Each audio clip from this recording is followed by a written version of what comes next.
My main hiring philosophy is that all growth begins by telling the truth. And that truth starts internally with my clients when they're talking to each other before they even decide to come work with me. Then it starts by telling me the truth. That truth extends to things like the job ad and the story that we tell when we're attracting candidates. And all of those things are why your candidates will say yes at the end. But when you're not telling the truth up front and you think that you can skip compensation and just magically hope that you align at the end, that's when candidates say no. So one of my strategies is something called close to the no. And that's when I'm constantly closing the candidate throughout the process. And if I'm not recruiting, that's what I'm coaching my clients to do, is close throughout the process. Make sure you're touching base throughout on things like compensation, uncovering the things that they don't want to get themselves back into. So that's something that I ask my candidates as well, is why are you looking to make a change and what is something you're trying to leave? Because I want to make sure that I'm not bringing you to that same environment again. Closing to the no is when you're having a constant conversation about the different things that you know could be deal breakers. Ultimately, that's what it's about, is looking at deal breakers and making sure that you uncover those early and often and address them, and not just basically pull the wool over someone's eyes and say, we'll just figure this out at the end. If we tell them enough other great things about our company, then they just won't care about that one major thing that might really impact their life. And that's what it's about, is just constantly closing. It's not a hard close, but when you're asking the right questions, having the right conversations, then it makes it, when you get to the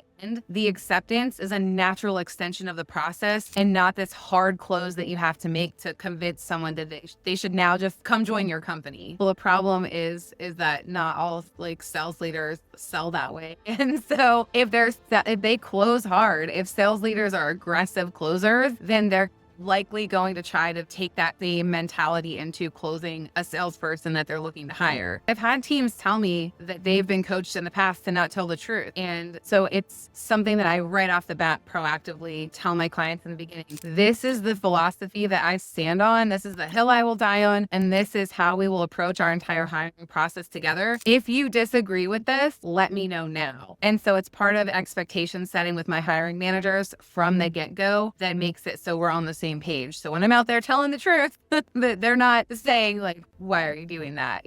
Ultimately, there's something out there for everyone. So if I once saw a job ad that talked about how this person was basically going to have to travel all the time, they sleep at the office. There were these ridiculous requirements, but I thought, that's not for me, but it's for someone. Maybe it's for someone that doesn't have a family that they need to come home to every night, so they don't mind being on the road most of the time. But it's not for me. But if they didn't tell that truth, then maybe I would have applied to that job. So the more you tell the truth from the very beginning, someone can read it. You want it to be a hell yes or I don't want to touch this with a 10-foot pole. These are the two reactions that you're trying to get from your job ad. And then the phone screen and the conversations that follow are an extension of that truth that you told in the beginning that either got them really excited or I guess not, and then they wouldn't apply, right? But you don't want that blasé, very vanilla, well, I might as well apply because sounds like every other job ad that I just read, that I just swiped through over and over. You want them to swipe, you want them to get to your job ad and be like, wow, I have not read one like this before. This got me really excited. Or no, I don't want to have anything to do with this. That's okay. We want those polar opposite reactions in your job ad. And that begins by telling the truth. It's about efficiency. It's about getting someone that you almost know is going to say yes by the time you get to the offer stage. Sometimes it's a gamble. Sometimes you don't know when you're putting out an offer if they're definitely going to accept. Top talent is going to have